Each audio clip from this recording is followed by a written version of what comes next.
You're listening to Health Coach Conversations, a podcast where our conversations help health coaches all around the world to level up our businesses and to get more clients.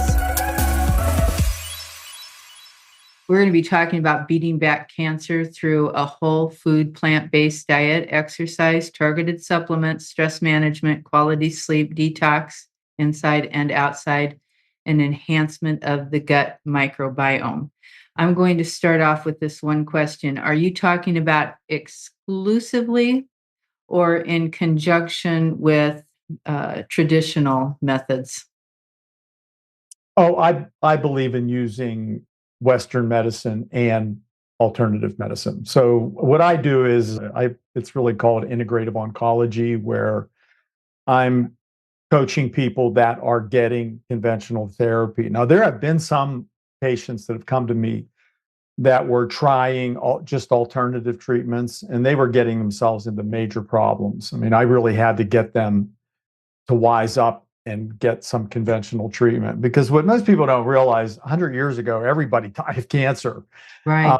I mean, there were spontaneous remissions, but they were very rare, and they still happen. But I really think conventional medicine has come a long way. You know, there's a lot of these immunotherapies and these therapies where they kind of link a chemo drug to a monoclonal antibody, so it directly attacks the cancer. So the chemo is not just all over the body, it's more directed. So that technology is fascinating, and it's really totally changing the way that patients are treated. I was at a hospital/spa.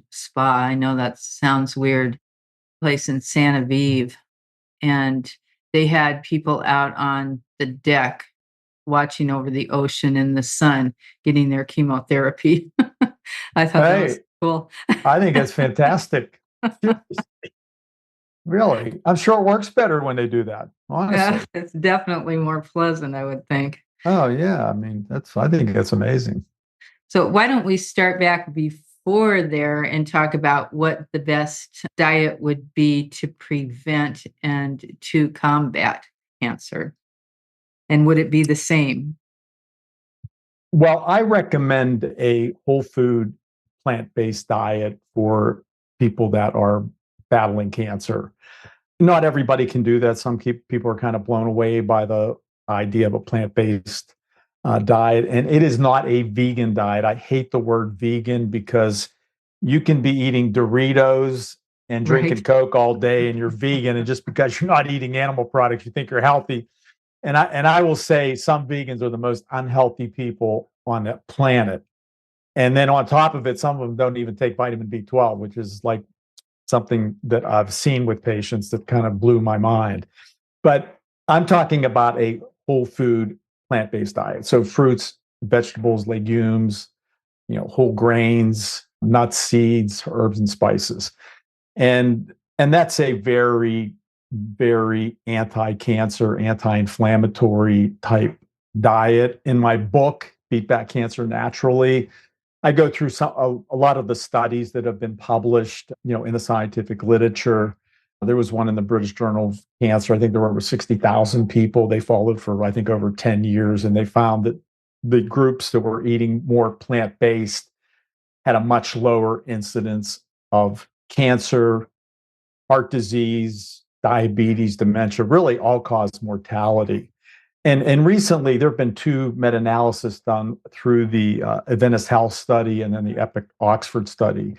And both of them showed that plant eaters had much lower incidence of cancer. So my feeling is that if you can up your plant intake while you're getting treatment, you are going to get a much better result. And one of the things I always do to kind of bring it back to more conventional, so that people don't get freaked out and they think this is like way out in left field. The National Cancer Institute recommends 9 servings of fruits and vegetables for the prevention of cancer. And the reason they came up with that recommendation is because all the studies show over and over and over again that people that eat more fruits and vegetables have a much lower incidence of cancer. So that's pretty basic. And I even have asked my oncologist, I said, why don't you tell people to just eat 9 servings of fruits and vegetables every day?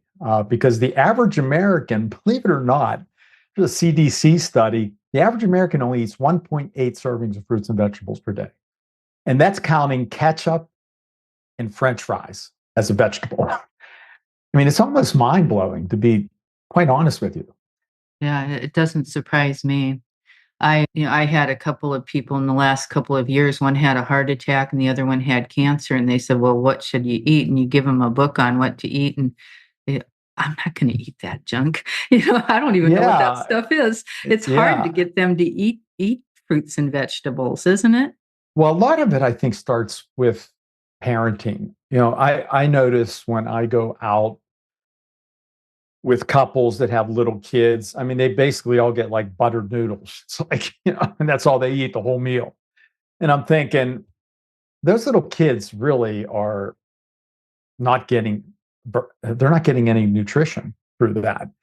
And I think that's why there are little children, that are getting leukemias and so forth, at these early ages. I just think they're just eating a diet that really has no phytonutrients, which we know there's well over 150,000 in plant foods that have very potent anti-cancer activities. I mean, you're just eating butter noodles all the time. You are Yeah. not getting any of those phytonutrients. So Kraft macaroni and cheese. yeah, macaroni and That's what cheese, we just grew like, up with. and then you basically get used to that, chicken Yeah. nuggets, and you get your taste buds get used to that. And I even tell people that are trying to change to a more whole food plant-based diet that do it gradually, because you have this other diet, and you have to kind of, it's a good idea to learn a couple recipes every week, and maybe add a breakfast and a supper, and then maybe the next week another breakfast and a lunch, and then before you know it, after a month, all your meals are whole food plant-based. And nowadays it's really not that hard to eat a plant-based diet.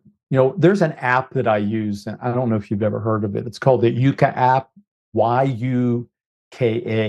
It's an amazing app. And the people that developed it take no finances from different food companies and so forth. But what you do is you scan, I actually have a video on it on my Instagram site, Cancer Veggie Doc, where you scan the barcode, and then it gives you a score from 1 to 100. 100 is perfect, and then 0 is horrible. Like, give you an example, Cheez-Its is a 4 out of 100, and Doritos is 5 out of 100. So they're like, horrible. But when I go to Whole Foods, for example, I'm always scanning a lot of these plant-based foods that are coming out. Now, for instance, I had a patient that when I did her testing, she had a horrible lipid profile. Her cholesterol was out of whack, her triglycerides. Then I started prying into her diet, and she was eating steak every single day. So I was in Whole Foods, and there's a product called Beyond Steak. So I scanned it, and it came out 84 out of 100, said excellent.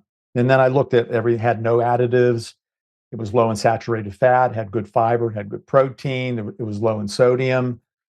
So before I recommended it, I actually took it home. And I've never even liked steak, but I took it home. They said I was supposed to saute it for 5 minutes. I sauteed it. I had a salad. I ate it with it.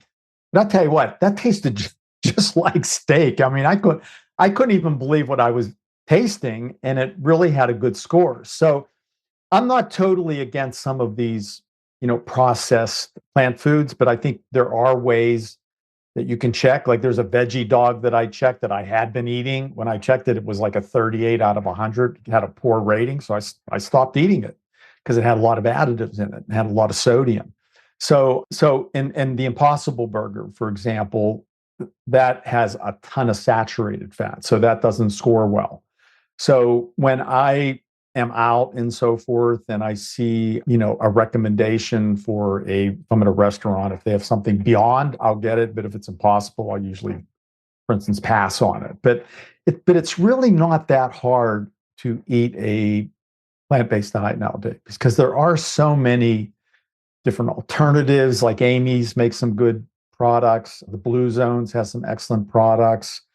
If you just I Ezekiel bread is the bread that I use. It's all sprouted, gluten free. So there's a lot of ways that you can really stay plant based, have an extremely healthy diet, and if you're getting cancer treatment, it is most definitely going to help you stay in remission or get a better result. There's no question on that. Starting a wellness business can be daunting, but not with the Health Coach Group.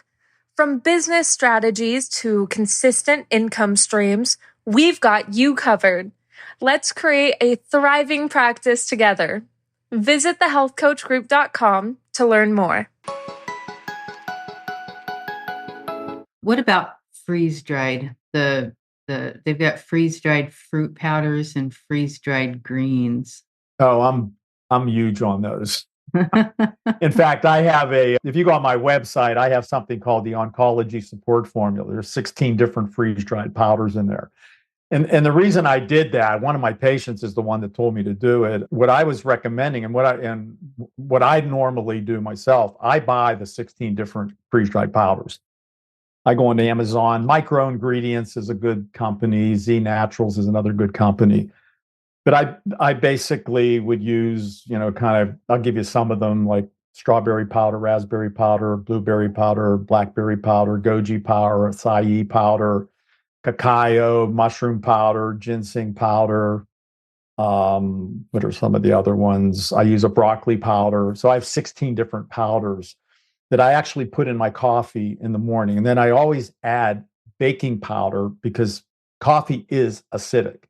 And I'm really big on trying to keep people's pH on the more alkaline side because cancer does not do well in an alkaline environment. So anybody out there, if you're just drinking coffee, buy some baking powder. I think baking powder is better than baking soda because baking soda has a lot of sodium. Get it on Amazon. I think Hanes is the company that I use, Hains. Then I put a little bit of clove, and I do use a little bit of stevia. Some people, don't like stevia. I don't think you should use a lot of stevia, but I just put one little packet in there just to give it a little bit of sweetness. So I was recommending that to all my patients, but a lot of them didn't want to buy all those different powders. It takes about 15 minutes to put them all in your coffee. And then I add soy milk to my powders, and then I put them in the microwave. So what I did is I basically put all 16 into one 16-ounce jar. And I have it on my website, and I sell a ton of that. And the other thing I actually did, another patient, when it told me this, I have 5 different teas that I have in my book that I have referenced in their anti-cancer activity and so forth. And she said, why don't you just put them all in one place? So I did. So I have these 5 teas, which green tea, I think everybody knows, has anti-cancer activity. Dandelion is the most potent antioxidant tea. Chamomile is in there, hibiscus, and then red clover. So they're all together, and then you just take a tablespoon, you put it in your little, kind of sifter, whatever, put it in there. And I usually add a little bit of lemon juice and lime juice to it, and just a tad of raw honey, just to give it a wee little bit of sweetness. But they're the 2 things that I actually do first thing in the morning. What's really interesting about strawberry freeze-dried powder, and first off, what most people need to realize, when you eat a gram of, for instance, freeze-dried strawberry powder, that's like eating 50 grams of strawberries. Because when they do the freeze-dried powder, they get all the water out of the fruit. And most people don't realize fruit is about 95% water. So they get all that out. The freeze-dried process does not damage the phytonutrients. But there is an unbelievable study that I actually have on my Instagram site. The first time I read it, it really did blow my mind. These were people with early esophageal cancer. And I don't know if you know anything about esophageal cancer, but it is the second most deadly cancer next to pancreatic. So what they did is they went down with an endoscope and they took photos of these precancers. Then they put these people on a quarter cup of strawberry freeze-dried powder for 6 months. Every day they had to do that. One group did, one group didn't. The group that took the strawberry freeze-dried powder, 50% of them had complete elimination of the precancer. And they have photographs. They show them completely. 86% at least had reduction of the cancer. So there were 14% that had no reaction.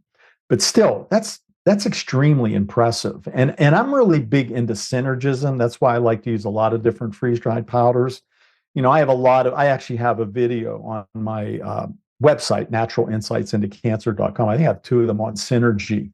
And I go through a lot of the studies that show that when you combine different fruits or vegetables, their anti-cancer activity actually is significantly magnified. For instance, there's one study where they exposed breast cancer cells to onion extract, and the onion extract killed about 50% of the cancer cells. Then they applied like a grape extract that killed about 75%. So you figured if you would, one was 50 and one was 25%. The second one, the grape, was 25%. So if you put them together, you figured you'd kill like 33%. No, when you combine them, you actually killed 75% of the cancer cells. And I go through all these different studies that show when you combine these phytonutrients, how the anti-cancer activity, and I always use the equation 2 + 2 is 7. So it's not 4, it's 7. So you get this magnified effect from combining. And that's why even when people eat salads, they should try to put as many different fruits and vegetables in there as they can, because you're going to get a synergy of all the phytonutrients and all those different foods that you're putting in that salad. Okay, so the reason that the powders are better, and maybe I shouldn't just assume this, are the powders better than having like frozen or fresh strawberries or combined fruits? Because they're condensed, right? Because you can get a lot more in one serving. Yeah, what I do in the morning, like my breakfast this morning, kind of give an example. Trader Joe's has it's a packet of 4 organic berries. It has blueberries, blackberries, raspberries, strawberries, and they're frozen. And I'll just give you a little tidbit advice. Like, don't buy berries as produce in the grocery store, because in a day or 2 they're already rotten. Like if you get organic fast, right? If you get organic raspberries, there's already fungus growing them like on the second day. So I buy my berries, I always buy them frozen. And Trader Joe's has a great little packet. They're all organic. You should always buy your berries organic, because they tend to hold on to the pesticides. But I took 2 Ezekiel breads, I put them in the toaster. Then I take the frozen berries, I put them in a little bowl, and then I put them in the microwave for 2 minutes so they're not frozen. And then I put it over the Ezekiel bread. Once it's toasted, I just cut them into basically squares, about 6 on each Ezekiel bread. And then I make some bananas. And then I have a bunch of fruit. I ate some, pineapple. I had some watermelon. I had a nectarine. And I had some organic grapes that I was just picking at. So that was basically my breakfast this morning. So I think you should do both. I think probably the negative to the freeze-dried powders is you don't have all the enzymes in more of the fruit, the raw fruit. So you're getting a lot of the phytonutrients, but you don't have the same enzyme power that you have when you eat the fruit. So I think you should do both. But I think the freeze-dried powders are great for coffee. They're great for throwing on your smoothie. I have one of my patients takes my oncology support formula. He puts it on his chia pudding in the morning. There's different ways that you can use it, but I would say they're the primarily 3 ways that my patients have been using the oncology support formula that I have on my website. You're making me hungry. You want to try that? You want to try that berry thing? It's really good in the morning, and that is healthy as hell too, I'll tell you. Okay, so what about fasting? I do time restricted eating. So I usually have my first food at around 12 o'clock. Now I do my coffee drink with the freeze-dried powders. I wake up around 6 o'clock. So I do all my computer work first thing in the morning. So I do sip that while I'm doing that. And I do consider that's kind of part of my fast. People do juice fasts and so forth. And your body really isn't using a lot of energy to break that down. It's basically a drink. And then my 5T mixture oncology support formula, I also drink that like closer to when I'm getting to 12 o'clock. And then at 12 o'clock, I I have this thing, and I know you're going to think I'm very obsessive compulsive, but there's about 11 different nuts that I eat before I take my supplements. So I do like 2 walnuts, I do 2 pecans, 2 almonds. I have hazelnuts, some pistachio nuts, sunflower seeds, pumpkin seeds. And once again, I'm into the synergy thing. And there are some really good studies that show that nuts have some very powerful anti-cancer activity. In fact, walnuts and pecans have the most powerful. Cornell they actually did 2 really interesting studies they were against liver cells and colon cancer cells. And they exposed 10 different fruits, and they also exposed the 10 most common nuts to these cancers. And what they found was that consistently, walnuts and pecans scored way higher than all the other nuts. Peanuts were in there. Then I think it was cashews were like third, fourth, and then almonds, I think, were fifth. Now, as far as the fruits, cranberries were the most potent by far. Then it was like lemons, strawberries, were I think were third on there, and I think blueberries were fourth. But it's really interesting. There was another study that showed what nuts had the most potent antioxidant activity, and it was walnuts, Yeah. and peanut and pecans. So it's really interesting. And in my studies, I find the foods that have the highest antioxidant activity seem to have the highest anti-cancer activity. There seems to be a correlation there pretty consistently when you start going through the literature and so forth. So that's kind of a basic, precept that I use. I try to really, that's why I even have that dandelion tea in my tea mixture, because that is the most potent tea on the face of the earth. So that's really, really, really super important, and why I really try to eat a lot of whole food antioxidant type products. What about greens? Well, I eat a salad every day. And one of the things we were going to talk about was the gut microbiome. Mm-hmm. And there's a huge project going on in Colorado. It's called the American Gut Project. I don't know if you're familiar with it. Robert Knight is the spearheader of that. I mean, they've already analyzed 15,000 different stool samples in correlation with these very involved questionnaires that these people have to answer. What kind of food are you eating, how much you exercise, how much you sleep, et cetera, et cetera. And what they found was that people that eat 30 or more different plant foods in a week have the healthiest, most diverse gut microbiome. Remember, we have about 37 trillion bacteria in our gut. That's a lot. Yeah, about half of them are beneficial bacteria, and that's how many cells you have in your body. You have about 37 trillion cells in your body, and if you take all the bacteria that are on your skin, in your nose, your mouth, and you have 100 trillion. So there's like 3 times as many bacteria in this ecosystem than there are cells in your body. So it's really quite, fascinating. But what they found was that people that were eating 30 or more different plant foods per week, they had the most healthy, diverse microbiomes. There were more beneficial bacteria. There were less pathogenic bacteria. And normally you have about 500 subspecies of each. Like you have Bacteroides, which are the pathogenic, and there's a bunch of subspecies under that. And then Prevotella is the good beneficial bacteria, and then you have about 500 subspecies under that.